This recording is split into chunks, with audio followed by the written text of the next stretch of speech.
بسم اللہ الرحمن الرحیم۔ سورۃ کوثر، سورۃ اخلاص اور سورۃ فاتحہ کی طاقت دیکھ لو۔ ان تین صورتوں کو بتائے گئے طریقے سے مطلب اگر کوئی یہ تین صورتوں کا وظیفہ کرتا ہے، جو کوئی بھی شخص اس وظیفے کو کر لے گا وہ مالا مال ہو جائے گا۔ اگر آپ چاہتے ہیں کہ آپ کا نصیب بدل جائے، آپ کی تقدیر بدل جائے، تو ہرگز اس وظیفے کو مت چھوڑیے گا۔ محترم ناظرین، آج کا وظیفہ بہت ہی خاص وظیفہ ہے۔ آج میں آپ کی خدمت میں ایک ایسا عمل لے کر آئی ہوں جس کی برکت سے انشاءاللہ اللہ تبارک تعالیٰ آپ کے کاروبار میں برکت عطا فرمائیں گے، رزق اور دولت کو کشادہ کر دیں گے۔ آج کا وظیفہ قرآن پاک کی بہت پیاری سورۃ فاتحہ، سورۃ اخلاص، سورۃ کوثر کا وظیفہ ہے، جو بے شمار برکتوں، رحمتوں اور فضیلتوں کا خزانہ ہے۔ یہ سورت رنج و غم کو دور کرتی ہے، قلب مومن کو فرحت، شادمانی اور خوشیاں دیتی ہے۔ یہ سورت بہت ہی پاورفل ہے۔ ان کو پڑھنے سے اللہ تعالیٰ نے حیران کن معجزات رکھے ہیں، اور موجودہ دور میں جو لوگ رزق معاملے میں ہر وقت پریشان رہتے ہیں، اس کو پڑھنے سے اللہ پاک رزق کی پریشانی کو ختم کر دیتے ہیں۔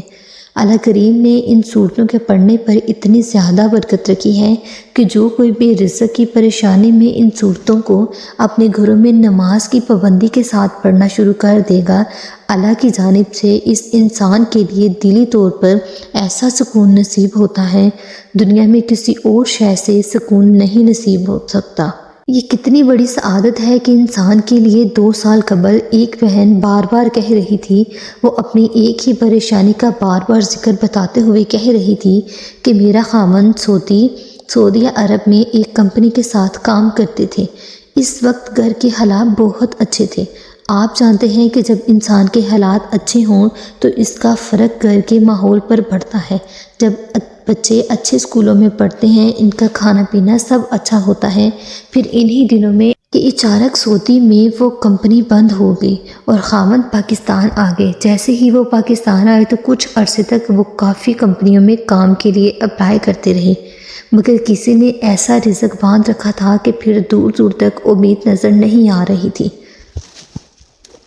ان کو کیسے نوکری ملے؟ پھر پاکستان میں بھی وہ مارے پھرتے رہے۔ آپ خود اندازہ لگا رہے ہیں کہ اچھے حالات سے جب اچانک حالات بدلنا شروع ہو جائیں، تبدیل ہونا شروع ہو جائیں، اس وقت کیا نوبت آتی ہے۔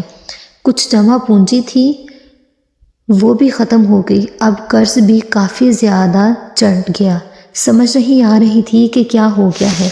کسی کی نظر لگ گئی، ایک دم سے حالات بدل گئے۔ اپنی گاڑیوں میں جاتے گھومتے تھے، اب حالات ایسے تبدیل ہو گئے کہ گاڑیاں بھی فروخت کر دی۔ کسی نے خاوند کو مشورہ دیا کہ ریفریشمنٹ کا بزنس سٹارٹ کر لو، کچھ نہ کچھ تو گھر کا روزانہ کی بنیاد پر آتا رہے گا، جس سے گھر کا خرچہ نکلتا رہے گا، ورنہ جو تمہارے پاس جمع پونجی ہے یہ تو ختم ہو جائے گی۔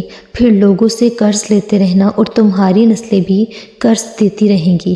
بندے کی بات میرے خاوند کے دل پر لگی۔ انہوں نے مجھے مشورہ دیا کہ میں نے بھی انہی کام کی اجازت دے دی۔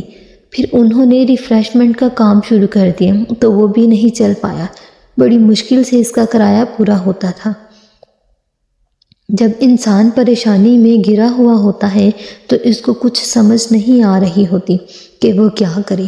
کوئی کہتا تھا یہ پڑھ لو، اس سے حالات تبدیل ہو جائیں گے، کسی نے بتایا جادو ہے، تو کسی نے تعویذ کی ہیں، کافی جگہوں سے علاج بھی کروایا مگر کوئی فرق نہیں پڑا۔ جب یہی پریشانی وہ بتا رہی تھی تو میں نے ان کو سورۃ فاتحہ، سورۃ کوثر اور سورۃ اخلاص کا وظیفہ بتایا۔ جیسے ہی انہوں نے یہ عمل کرنا شروع کیا، ایک ہی ماہ گزرا، دوبارہ اللہ کریم نے کاروبار اس طرح بڑھایا کہ خاوند کا ریفریشمنٹ کا کام ایسے چل پڑا۔ اب 1 ماہ میں بہت اچھی آمدنی ہوئی۔ ہم نے ان کو بتایا آپ اس عمل کو جاری رکھیں، اس سے آپ کو اتنی دولت حاصل ہوگی، آپ کی نسلوں کے لیے کافی ہوگی۔ اللہ پاک آپ کو اس عمل سے ایسا رزق جاری فرما دیں گے کہ وہ 7 نسلوں تک کبھی ختم نہیں ہوگا۔ وقت کو مد نظر رکھتے ہوئے وظیفے کی طرف چلتے ہیں۔ سب سے پہلے اپنے گھر میں نماز کا معمول بنا لیں۔ کوئی فرد ایسا نہ ہو جو نماز نہ پڑھے، کیونکہ نماز فرض ہے۔ اگر ساری رات آپ تہجد پڑھ لیں تو صبح اگر نماز فجر آپ سے رہ جاتی ہے تو ساری رات آپ کے سکون میں گزری ہو، اس کا کوئی فائدہ فائدہ نہیں۔ نماز کی پابندی اپنے اوپر لازمی کریں، پھر ہر نماز میں 11 بار سورۃ فاتحہ، پھر 11 بار سورۃ اخلاص اور پھر 11 بار سورۃ کوثر پڑھیں۔ یہ عمل آپ کو 40 دن تک روز کرنا ہے۔ عورتیں خاص ایام میں یہ عمل نہیں کر سکتی۔ گھروں میں مرد حضرات یہ عمل جاری رکھ سکتے ہیں۔ انشاءاللہ جس دن آپ یہ عمل شروع کر دیں گے، آپ خود ہی دیکھیں گے کہ آپ کا ہر آنے والا دن گزرے ہوئے دن سے مزید بہتر ہو جائے گا۔ بس اللہ کی ذات پر امید رکھیں، رب کریم کبھی آپ کو مایوس نہیں کریں گے۔ اللہ کریم کی محبت کا یہ واقعہ بھی سن لیں۔ آپ اللہ سے یہ مانگتے وقت اپنے گناہوں کو کہ میں تو بہت گنہگار ہوں، مجھ سے بہت گناہ ہوئے ہیں، یا غفور الرحیم کی ذات سے آج آپ توبہ کر لیں، اپنے اللہ کو منا لیں، صلح کر لیں۔ اللہ پاک جلد مان جاتا ہے۔ توبہ سے بے شمار واقعے سے بھری پڑی ہے۔